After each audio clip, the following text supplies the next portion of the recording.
Chilli powder అన్ని రకాల వంటలకు పచ్చళ్లకు సరైన chilli powder. No colour no chemicals.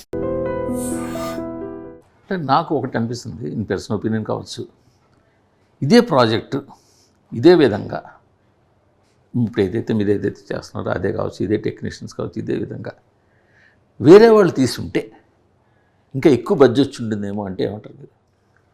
Could be, maybe, but I'm not questioning about the hero. No, I understand. I'll tell you, మీరు అనేదానికి గుర్తుంది. See, everybody has a limited buzz. Okay, depends on the market. Okay, నేను ఒక్కడనే కానీ ఈ project భుజాలపైన వేసుకొని నేను కానీ ముందుకు వెళ్ళున్నానంటే it would have created only probably a certain buzz, even Telugu స్టేట్స్లో కూడా ఓకే అనేది వచ్చేది. బట్ నాకు అలా కాదు. I wanted the story to be very large, very large. I want explain my question. ఎందుకో తెలుగు స్టేట్స్లో ఉన్న సినిమా ఆడియన్స్ జనాలందరి గురించి నేను మాట్లాడట్లా, సినిమాని ప్రేమించేవాళ్ళు, సినిమాని చూసేవాళ్ళు, సినిమా గురించి మాట్లాడుకునేవాళ్ళు, వాళ్ళు మీ మీద కొంచెం తక్కువ చూపు లేదా కొద్దిగా నెగిటివిటీ ఉంది. ఉంటుంది కదండి, ఎందుకు ఉండదు? అందువల్ల దీనికి రావాల్సిన బడ్జెట్ రాలేదు అని నేనంటే ఉంటుంది. ఎందుకు ఉండదు? వాళ్ళు ఒక ఛాన్స్ ఇస్తారు చూడడానికి. What was my track record in the last 2-3 Fridays? Track record in the last 3 releases, they were not up to the mark. So when someone with not up to the mark is trying to do something so ambitious, first and foremost అసలు అంత పెద్దది ఉంటుందా అనేది question mark వస్తుంది. Okay, రెండోది will he pull it off? ఇంత పెద్ద subject తీసుకున్నాడు, అసలు నిజంగానే వీళ్ళు అనుకున్నంతగా వీళ్ళు ఆగేయగలరా, వీళ్ళు చెప్పినంత బాగా వస్తుందా అనేది ఉంటుంది. ఇదంతా 27వ తేదీ మార్నింగ్ షో దాకే ఉంటుంది. ఓకే, ఇదంతా 27వ తేదీ. నాకున్న బిగ్గెస్ట్ కాన్ఫిడెంట్ ఇద్దరి దగ్గర నుంచి వచ్చిందండి మేజర్గా. మన బీవీఎస్ రవి, మచ్చా రవి అంటారు కదా, ఆయనకు మా నాన్నగారు నాకు చెప్పకుండా మిక్సింగ్ జరిగేటప్పుడు రవి రా ఒక దగ్గరకు తీసుకెళ్తానని ఆయన తీసుకెళ్ళి ఫస్ట్ హాఫ్ చూపించాడు. రవి వాజ్ సో అమేజింగ్, అది ఇదని మాట్లాడాడు. నేను భయపడాను, ఇదేంటి అసలు నేను మిక్సింగ్ ఇంకా అవ్వలేదు, ఏం కాలేదు, ఊరికే ఆర్ఆర్ ఫస్ట్ దీనికి అది దాని సెకండ్ హాఫ్ ఎప్పుడు అని చెప్తూనే అడుగుతూనే ఉన్నారు. నాకు 2 months పట్టింది అవాయిడ్ చేసుకుంటూ వచ్చాను. 2 months తర్వాత ఇంకా తప్పక ఇంకా సినిమా ఎప్పుడు పోస్ట్పోన్ అయిందని తెలిసిందో మార్చ్ నేను ఏం చేశానంటే, ఓకే ఈ విఎఫ్ఎక్స్ ఈ రఫ్ వర్షనే శ్రీకాళహస్తి ప్రధాన అర్చకుల్ని పిలిపించి, అక్కడ సంస్కృత్ కాలేజ్ ప్రిన్సిపల్ని పిలిపించి, ఫార్మర్ ఆ దేవస్థానం బోర్డు చైర్మన్ని పిలిపించి, నా సినిమా ఇప్పుడు జూన్కు పుష్ అవుతుంది, మీరు చూడండి ఏమైనా తప్పులుంటే ఇప్పుడు చెప్పండి, నేను అది మార్చుకుంటా అని చెప్పి ఆ షోకి వీళ్ళిద్దరిని పిలిపించాయి. ఎవరిని? రవిని, ఇది కోనా వెంకట్ని కూడా పిలిపించాను. అంతా అయిపోయిన తర్వాత it was very rough. RR లేదు, ఏమీ లేదు, బ్లూ మ్యాట్లు అలాగే ఉన్నాయి. వీళ్ళకి కూడా చూపించేశాను నేను. చూపించిన తర్వాత ఫస్ట్ ఒక 10 minutes తర్వాత రవి వచ్చి హగ్ చేసుకుని అతను పంపించిన మెసేజ్ నేను 27వ తేదీ నేను పెడతాను. కోన వెంకట్ గారు, ఆయన he was you know it's very close. 21 సంవత్సరాలు 22 సంవత్సరాలు ఇండస్ట్రీకి వచ్చిన తర్వాత this is what I have achieved అనుకున్నాను ఆ మెసేజ్లు చూసి.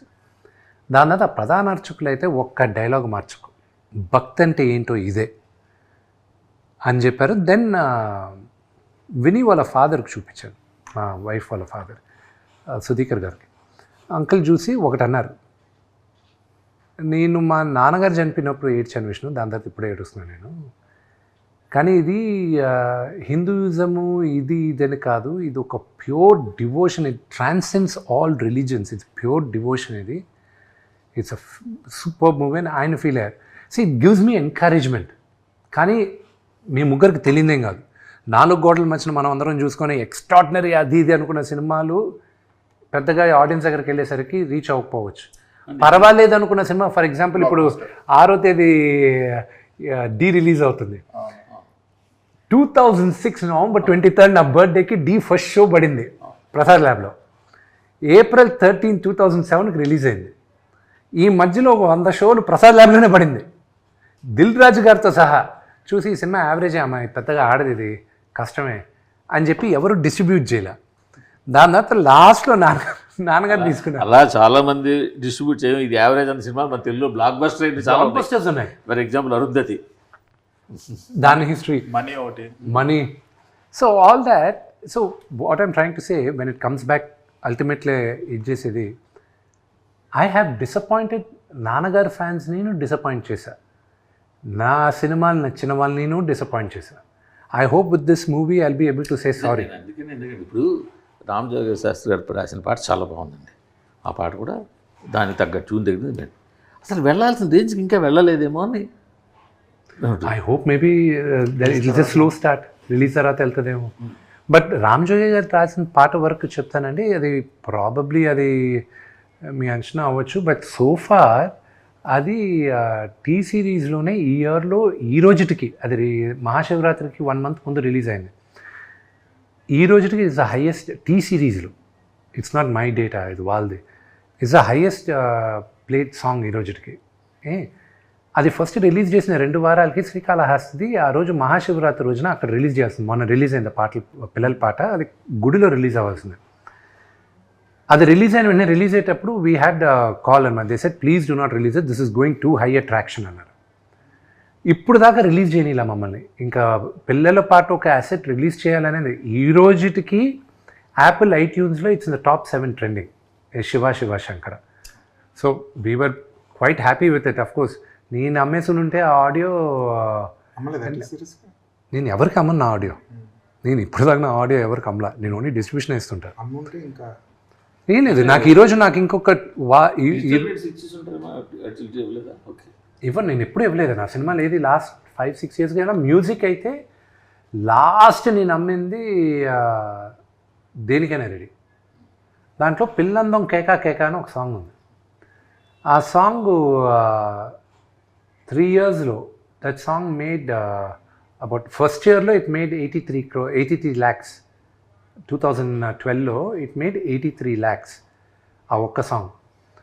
దాని తర్వాత ఉన్న full run it made a few crores ఆ ఒక్క పాటే. So I realise the potential of the songs. So అందుకే ఇప్పుడు మీరు కూడా చూసంటే ఈ జిన్నాలో జిగిరి జిగిరి జారి మిఠాయి అని, సో ఇవన్నీ ఫోక్ సాంగ్స్ అనమాట. సో అవన్నీ ఏంటి, నేను ఇప్పుడు నా దగ్గర I have a collection of about 150 songs. ఈ డైరెక్టర్ ఈశ్వర్ రెడ్డి గారు ఉన్నారు కదా, ఆయన్ని రిక్వెస్ట్ చేసి ఆయన్ని పెట్టి విలేజెస్కి ఇక్కడికంతా పంపించి I bought rights of songs అనమాట. చాలామంది యూనో ఈ విలేజెస్ దగ్గర వాళ్ళ దగ్గర. So I know the potential of the song. So ఆ ఒక్క సాంగ్ వాస్ ప్రిటీ హై. నాకు ఇంకోటి చెప్తాను, నాకు ఆ 2వ సాంగ్కి జరిగిన డ్రామా చెప్తాను, అది బయట చెప్పలే, ఇప్పుడే చెప్తాను. లవ్ సాంగ్ చేసాం నా కెరియర్లో, I believe that's one of the best love songs.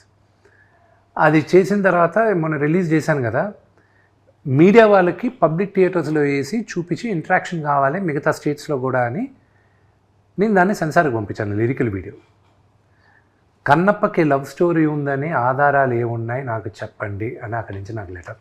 Censor వాళ్ళు నాకు I was like what this, he had a wife, her name was Neela. Okay, he had a wife, పాత్ర పేరు నాదనాథుడు, అవన్నీ ఉంది హిస్టరీలో. వీళ్ళ అవును, అదే వీళ్ళకి రొమాన్స్ లేకపోతే నెక్స్ట్ పిల్లలు పుట్టరు కదా. ఆ రోజులు చాలా ఖర్చు పెట్టి డ్రమ్ సాంగ్ చేశారు, డ్రమ్స్ హ్యూజ్. ఇంకా I was stuck over there. ఇప్పుడు నేను how do I explain to this? అదే శివుడు Parvati the biggest love story. Overcome అయింది అవ్వలేదు? ఓవర్కమ్ అయింది. మరి అన్నమయ్యకి ఎన్ని కంప్లైంట్లు రావాల్సి ఉందో మరి ఈ లెక్క. అంటే ఇంకోటి కూడా ఏంటంటే ఈ జనరేషన్ రాను మారుతుంది. అసలు ఆ కన్నప్ప తీసినప్పుడు పెట్టలా, మీరు అన్నట్టు అన్నమయ్య తీసినప్పుడు పెట్టలా, ఇప్పుడు పెట్టారు.